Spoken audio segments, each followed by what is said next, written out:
Daily. Taste the Daily.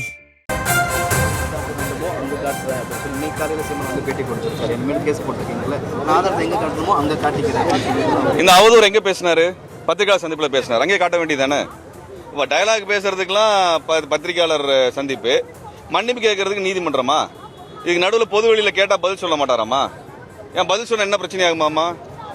நீதிமன்றத்தில் ஒப்படைக்கக்கூடிய ஆவணத்தை வெளியே பொது வெளியில் ஒப்படைங்க. அது ரகசிய ஆவணமா? ரகசியம் இவரே தயாரித்து வச்சிருக்கிறாரா? அதனால வெளிப்படையாக கொடுக்க சொல்லுங்க. அதுல என்ன பயம்? நீங்க தான் விழுந்து விடாத வீரன் டயலாக் எல்லாம் போட்டிருக்கீங்க, மண்டி விடாத மானன்னு போட்டிருக்கீங்கல்ல, கொடுங்க பார்ப்போம். அதனால இந்த அவதூறுக்கான இந்த ஆதாரமும் மாற்ற கிடையாது. நாங்கள் அந்த புத்தகத்தை படிச்சிருக்கோம். இவங்க சொன்ன ஆதாரங்கள் என்பதெல்லாம் பிஜேபிக்காரன் எழுதின புஸ்தகம். ரெண்டாவதுங்க, சீமானுக்கு புஸ்தகம் படிக்கிற பழக்கம்லாம் கிடையாது. ஒரு பக்கம் அண்ணாமலை 20,000 புக்கு படிச்சேன்னு ஒரு கதை விடுறது, அதுக்கு பின்னாடி இந்த பக்கம் இவர் எந்த புத்தகம் படிக்காம வாய்க்கு வரதை வளர்றது. ஆகவே இவங்களுக்கு இதை பற்றியெல்லாம் எந்த அக்கறையும் கிடையாது. தமிழ்நாட்டில் இப்படி அவதூறு, மேதகு பிரபாகரனை பற்றி அவதூறு பேசுறது, விடுதலை புலிகளுக்கு எதிராக அவர்கள் இழிவுபடுத்துவது, தந்தை பெரியாருக்கு எதிராக அவதூறுகளை பரப்பது, இதுதான் அவங்களுடைய அரசியலாகவே இருக்குது. இதுக்கப்புறம் தமிழ்நாட்டு மக்கள் அமைதி காக்க மாட்டார்கள். தமிழினத்திற்காக உழைத்த தலைவர்களை கொச்சைப்படுத்துவதை, அதை வைத்து சம்பாதிப்பதை, பிஜேபி RSS காரனுக்கு கூலி வேலை பார்க்கறத நாங்கள் என்னைக்கும் தமிழ்நாட்டு மக்கள் அனுமதிச்சு நாங்கள் பார்த்ததில்லை. ஆகவே நிச்சயம் விரட்டி அடிக்கப்படுவார்.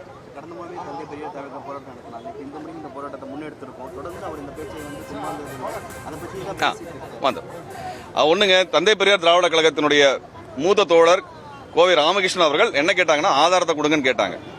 அதுக்கு அவர் பதில் சொல்லல. அதுக்கப்புறம் அவதூறா பேசிட்டே இருக்கிறார். இப்ப தமிழ்நாட்டுக்கு எல்லா அமைப்புகளும், வாய்ப்புள்ள அமைப்புகள்லாம் திரண்டு இன்னைக்கு கேள்வி கேட்க வந்திருக்கிறோம்.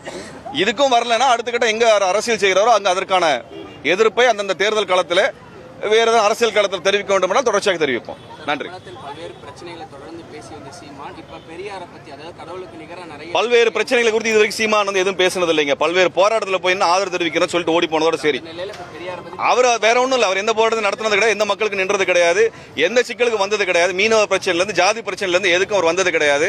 ஆதரவு தெரிவிச்சு அறிக்கை கொடுத்துட்டு பிரஸ் முன்னாடி டயலாக் பேசிட்டு போவார். பத்திரிகையாளர் முன்னாடி டயலாக் பேசுறது, பத்திரிகையாளர் முன்னாடி வீரம் பேசுறது, பத்திரிகையாளர் கொச்சை பேசக்கூடிய தவிர வேற எதுவும் அவர் செய்யல. அதனால அவரது கோழைத்தனத்தை, அவருடைய இந்த அச்ச உணர்வை அம்பலப்படுத்துறது எங்க வேலை. நன்றி. அதாவது சீமான் பிஜேபி கூட நிற்கிறார், பின்னாடிலாம் இல்ல, உடன் நிற்கிறார். பிஜேபி கூட நிற்கிறார் தான், பின்னாடிலாம் இல்ல, வெளிப்படையா நிற்கிறார். இல்லைங்க, அவர் பொய் சொல்லிட்டே இருக்கிறதாங்க வேலை. எல்லாரும் பதில் சொல்றது வேலையா இருக்கு. இதுக்கப்புறம் பதிலாம் சொல்றது இல்ல, நேரா அவர் அரசியல் அம்பலப்படுத்துறதா வேலை. நன்றி. போராட்டத்தை நாங்கள் ஒருங்கிணைக்கணும்.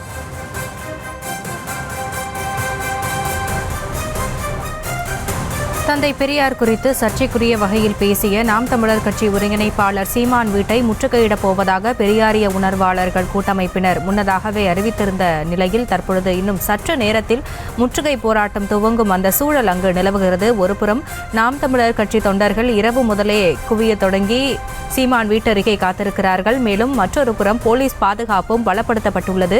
இன்னும் சற்று நேரத்தில் முற்றுகை போராட்டம் தொடங்கும் சூழல் அங்கு நிலவுகிறது. அது குறித்தான காட்சிகளையும் அண்மை செய்தியையும் பார்த்து வருகிறோம்.